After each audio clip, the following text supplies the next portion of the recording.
This is a time in the history of a country when unity determines the fate of a country.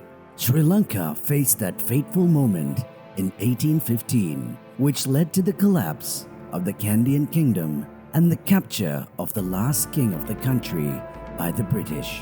This is not just a story about the collapse of a kingdom, but also a lesson that is relevant even today about the fate of leaders opposing each other, betraying each other, and creating divisions. Born as a Kanna Saminayaka in South India, King Sri Wickrama Rajasinghe ascended the throne of the Kandyan Kingdom in 1798. But he inherited a kingdom that was faced with internal challenges as well as external threats. Despite the threats and challenges, he defended the Kandyan Kingdom's sovereignty, culture, and heritage.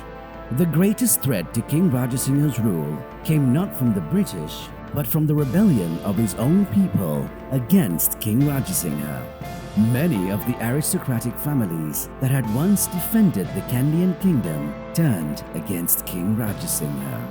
The British strategy to seize power in the Kandyan Kingdom and upcountry was to create a division among the Kandyan people.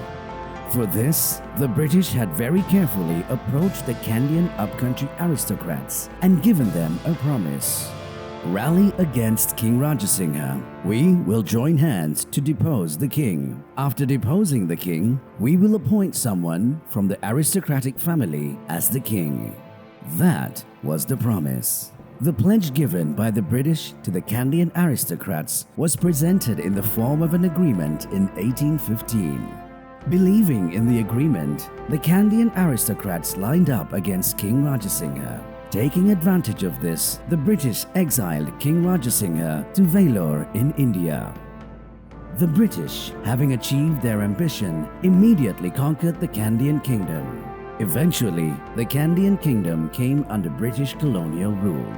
The Kandyan people gradually understood that turning their backs on unity would only lead to defeat of all.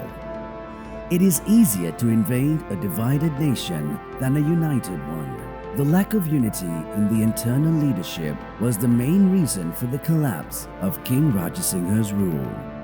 The collapse of the Kandyan Kingdom reminds us that sovereignty is not lost in a day.